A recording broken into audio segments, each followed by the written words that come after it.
अखिल भारतीय क्षत्रिय महासभा के राष्ट्रीय अध्यक्ष डॉक्टर कुंवर हरवंश सिंह जी एवं हमारे संगठन के वरिष्ठ राष्ट्रीय महामंत्री राघवेंद्र सिंह राजू जी को धन्यवाद देता हूं कि उन्होंने राष्ट्रीय कोर कमेटी में राष्ट्रीय संगठन मंत्री के रूप में हमारे बिहार के मुजफ्फरपुर के लाल पंकज सिंह उर्फ पप्पू जी को एक स्तंभ के रूप में हमारे साथ कदम से कदम मिलाकर बिहार की धरती पर क्षत्रिय एकता को मजबूत करने के लिए हमारे साथ उन्हें जोड़ा और हम दोनों को एक साथ पूरे बिहार में दौरा करके संगठन को मजबूत करने का कार्य दिया।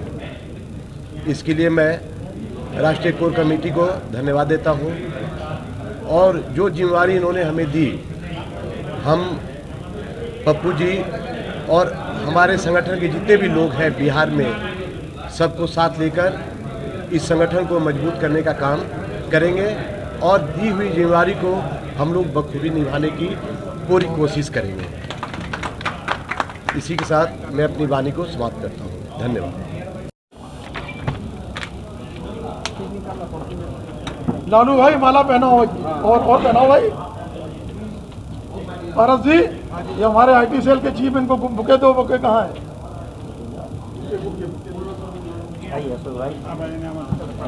जय जय श्री राम, क्षत्रिय एकता जिंदाबाद जिंदाबाद जिंदाबाद। जय जय श्री राम, जय श्री राम। पप्पू नीरज सिंह संघर्ष करो, हमारे साथ हैं। पीछे से नहीं, आगे से पहनाओ। पीछे से पहनाएंगे, आगे से। फोटो के चक्कर में पीछे से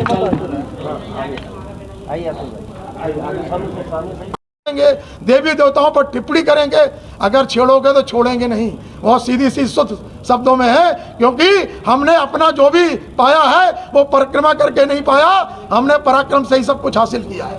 इसलिए ऑटो क्षत्रियों, एक बार फिर छात्र धर्म अपनाना है और मिल जाओ नीरज भाई और पप्पू भाई के साथ। एक बार फिर ये केसरिया ध्वज पूरे झारखंड और बिहार में लहराना है। इस उद्देश्य के साथ हम आज आपके बीच इस मुजफ्फरपुर की धरती पर आप सब मीडिया वाले लोगों का, अपने सभी साथियों का और जो लोग भी इधर उधर तमाम अन्य संगठनों में हैं, उनसे भी कहते हैं कम बेतस वी विल डू।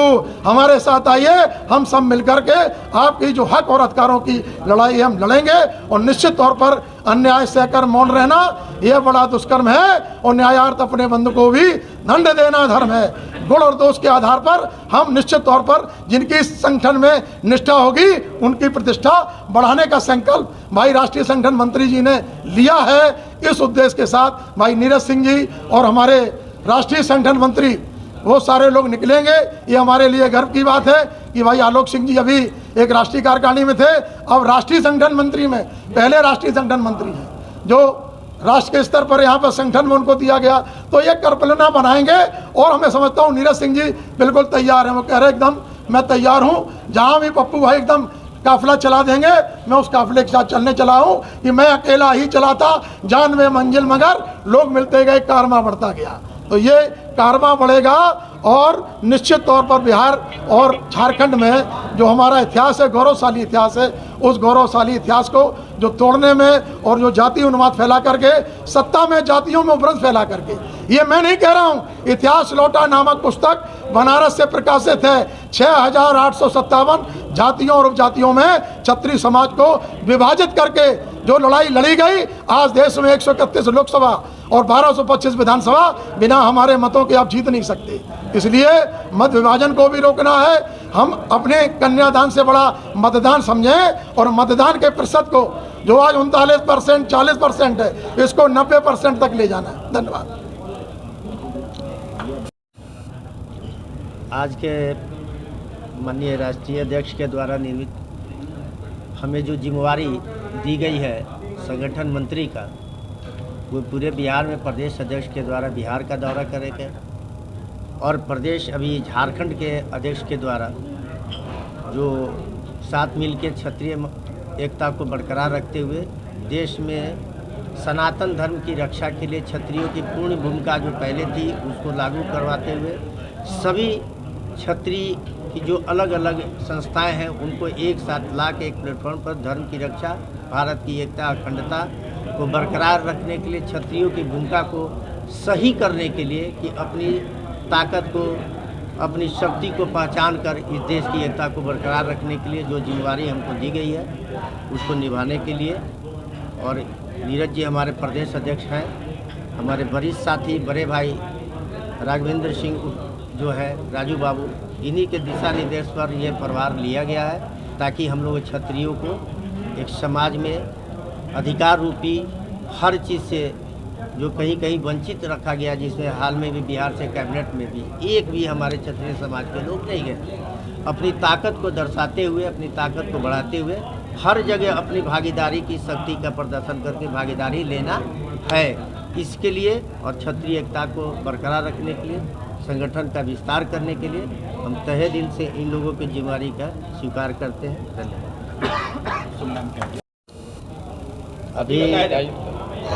अभी तत्काल राष्ट्रीय अध्यक्ष द्वारा और हमारे राष्ट्रीय संगठन के मंत्री वरिष्ठ राघवेंद्र जी के द्वारा दिल्ली में हमारी मुलाकात हुई। क्षत्रिय सनातन संगम, क्षत्रिय का अर्थ है कि धर्म की रक्षा करना। इन लोगों से बड़ी बात हुई। संगठन हमारा क्षत्रिय समाज शुरू से सनातन के रक्षा के लिए ही था। इसकी जिम्मेवारी लेते हुए इन लोगों ने हमें पदभार दिया कि बिहार में क्षत्रिय संगठन को आपको मजबूत करना है। हमारे पहले से ही प्रदेश अध्यक्ष नीरज भाई हैं जो हमारे भाई भी हैं और काफ़ी प्रभावशाली भी हैं। उसके बाद भी इन्होंने बिहार और झारखंड का प्रभार हमको दिया गया कि संगठन को मजबूत करना है। इसी बीच हम लोगों की एक संगठन के द्वारा क्षत्रिय संगठन को सभी को एक करके एक सनातन संगम, क्षत्रिय सनातन संगम की हम लोग घोषणा करने वाले हैं प्रोग्राम का, जिसकी दिल्ली में बैठक हमारी 10 तारीख के बाद दिल्ली में बैठक है, जिसमें राष्ट्रीय अध्यक्ष, प्रदेश अध्यक्ष भी जाएंगे। हमारे वरिष्ठ साथी राजू भाई उर्फ राघवेंद्र जी संगठन के वरिष्ठ महासचिव हैं। इन लोगों के नेतृत्व में हमारे सारे राष्ट्रीय कार्यकारिणी की बैठक है। उसके बाद हम लोग एक घोषणा करेंगे क्षत्रिय सनातन संगम, जिसमें सभी सनातनियों की रक्षा की प्रभार, एक तरह से जिम्मेवारी पहले की तरह क्षत्रिय अपनी भूमिका में आए। देश की एकता को बरकरार रखने के लिए हिंदू राष्ट्र कैसे बने, इसके लिए क्षत्रियों का विकास कैसे हो, क्षत्रियों की राजनीतिक में दायित्व कैसे हो, अपने समाज को बढ़ाते हुए सनातन धर्म की रक्षा का पन लेते हुए एक बहुत बड़ा सम्मेलन का आयोजन करने जा रहे हैं। और इन लोगों के द्वारा दिए गए जिम्मेवारी को मैं तहे दिल से स्वीकार करता हूं और कोशिश करूंगा कि हमारे समाज में सनातनियों को, क्षत्रियों को किसी चीज़ की तकलीफ नहीं हो। 24 घंटा हर चीज़ से तन मन धन और बाहुबली ताकत के साथ हम खड़े रहेंगे। धन्यवाद। जा रही है, बीजेपी का गठबंधन हारने जा रहा है, एक महाहार होने जा रही है बीजेपी गठबंधन की। एक माहौल बनाया जा रहा है कटो के बटो के नारे के साथ, जो महाराष्ट्र में भी देखने को मिल रहा है। जगह जगह पोस्टर चिपकाए जा रहे हैं। क्या लगता है, क्या प्रभाव डालने वाला नारा है या ये जब बीजेपी पे बेरोजगारी, महंगाई, border security, internal security, Agniveer, फौज की भर्ती, नौकरी सरकारी, आरक्षण, संविधान पे जब जवाब नहीं होता है तो इसी तरह से उनकी लैब में ये तैयार होता है। और देखिए उनकी जो लैब है, अब वो जानकारी हम लोगों को करनी पड़ेगी वो लैब कहाँ पर है। उनकी जो रिसर्च लैब है उसी का ये नारा है और उसी रिसर्च लैब ने ये भी नारा दे करके ये कहा कि सबसे अच्छा किसी के चेहरे पर अच्छा लगेगा वो हमारे उत्तर प्रदेश के मुख्यमंत्री हैं। तो सोचिए रिसर्च कर करके वो नारा बनाया गया किसी लैब में। उन्होंने ये भी बताया कि सबसे अच्छा किसके माध्यम से जाएगा, वो नेता भी उन्होंने ढूंढ करके नाम बता दिया, वो हमारे मुख्यमंत्री निकले उत्तर प्रदेश के, उन्हीं से कहलवाया गया है। इसलिए इस चुनाव में पीडीए की रणनीति बीजेपी के कोई भी खराब नारे का मुकाबला करेगी और ये बीजेपी के लोग जानबूझ करके नफरत फैलाना चाहते हैं। बहराइच में हम लोगों ने देखा कि किस तरीके से हिंदू मुसलमान ये करना चाहते थे, लेकिन उसकी वहां पर घटना जरूर हुई, जाने गई और नुकसान हुआ। ये सब भारतीय जनता पार्टी ने किया। और देखिए भारतीय जनता पार्टी किस स्थिति पे पहुंच गई है कि उन्हें अपने ही कार्यकर्ता पे एफआईआर लिखानी पड़ रही है। अभी तो एफआईआर लिखाई है, अभी आप देखना कुछ दिनों बाद ये सरकार चलेगी कभी बंटवारे को लेकर के, कभी लूट को लेकर के, कभी पद को लेकर के, जो लखीमपुर में हुआ था कि बीजेपी के विधायक को छापड़ पड़ गया, वैसा ही होने जा रहा है उत्तर प्रदेश में। आप देखते रहिएगा। भाजपा विकास के